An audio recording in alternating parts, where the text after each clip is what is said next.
आदमखोर बाघ।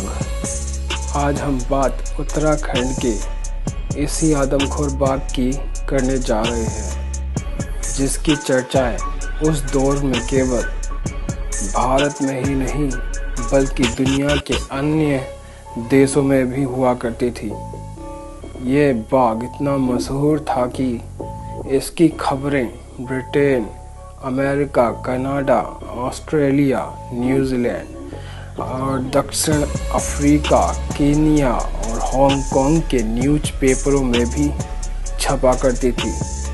सुप्रसिद्ध शिकारी जिम कॉर्बेट ने भी अपनी किताब the man eating leopard of Rudraprayag में इस बाघ का जिक्र किया है। ये वही आदमखोर बाघ था। इसे मारकर जिम कॉर्बेट बने नेशनल हीरो। ब्रिटिश सरकार इस आदमखोर बाघ से इतना परेशान हो गई थी कि इसे मारने के लिए अखबार में विज्ञापन निकालना पड़ा। बावजूद इसके केवल 3 शिकारियों ने इसे मारने में दिलचस्पी दिखाई।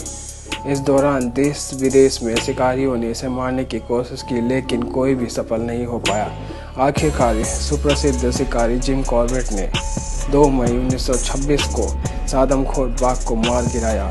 इस दौरान उत्तराखंड के लोगों ने जिम कॉर्बेट को भगवान का दर्जा दे दिया था, लेकिन इस बाघ को मारने के लिए जिम कॉर्बेट को काफ़ी पापड़ बेलने पड़े थे। साइनाइड से भी बच निकला। बताया जाता है कि ये आदमखोर बाघ इतना शातिर था कि इसे मारने के लिए साइनाइड का इस्तेमाल किया गया था। ये उससे भी बच निकला और ये इतना ताकतवर था कि अपने शिकार को बिना ज़मीन पर रखे 500 मीटर तक ले जा सकता था। इसे पकड़ने के लिए 150 किलो का पिंजरा लगाया गया था। तो उसमें इसका पंजा फंसने के बाद ये बाघ उस 150 किलो के पिंजरे को 500 मीटर तक घसीटते हुए ले गया और बच निकला। गढ़वाली भाषा में इसे कहा गया फ्लां बाघ। ये आदमखोर बाघ 500 किलोमीटर के दायरे में घूमता था।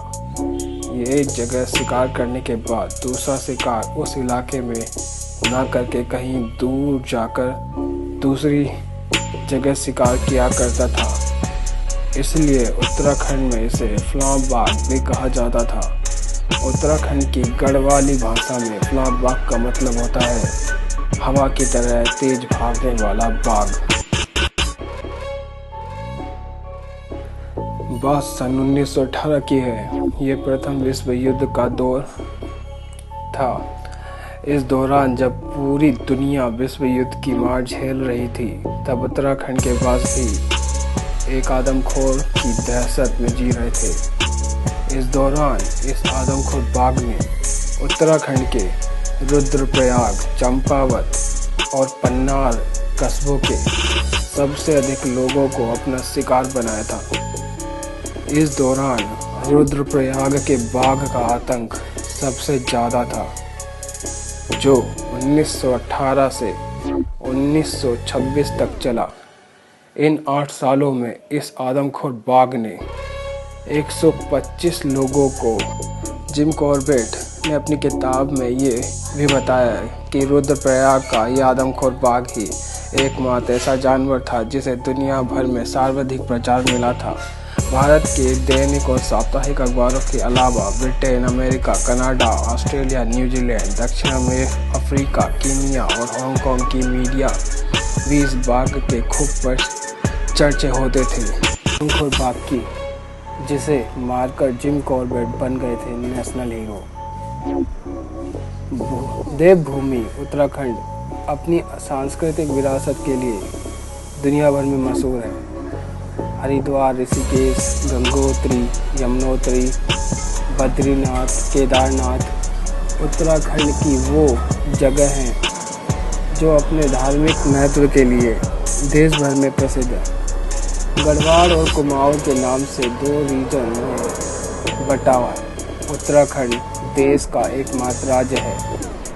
इन दोनों ही रीजन की भाषा, खान पान और वेशभूषा भी अलग अलग है। यही उत्तराखंड की खास पहचान भी है। देश का ये पहाड़ी राज्य अपने खान पान से लेकर अपनी सांस्कृतिक और देवस्थान के लिए भी जाना जाता है। इसके अलावा उत्तराखंड हमेशा से ही अपने आदमखोर बाघों के लिए भी मशहूर रहा है। क्यों बन गए थे बाघ आदमखोर? जिम कॉर्बेट ने अपनी किताब में बाघों के आदमखोर बनने के पीछे की वजह प्रथम विश्व युद्ध के दौरान फैले इन्फ्लुएंजा बुखार को बताया है। इसे युद्ध ज्वर या लाभ बुखार के नाम से भी जाना जाता था। उस दौरान इस बुखार ने उत्तराखंड के गढ़वाल में हजारों लोगों की जान ले ली थी। ऐसे में मरने वाले लोगों के शवों को बिना जलाए ही जंगल में छोड़ दिया जाता था। इन्हीं शवों को खाकर ये बाघ आदमखोर बन गए थे।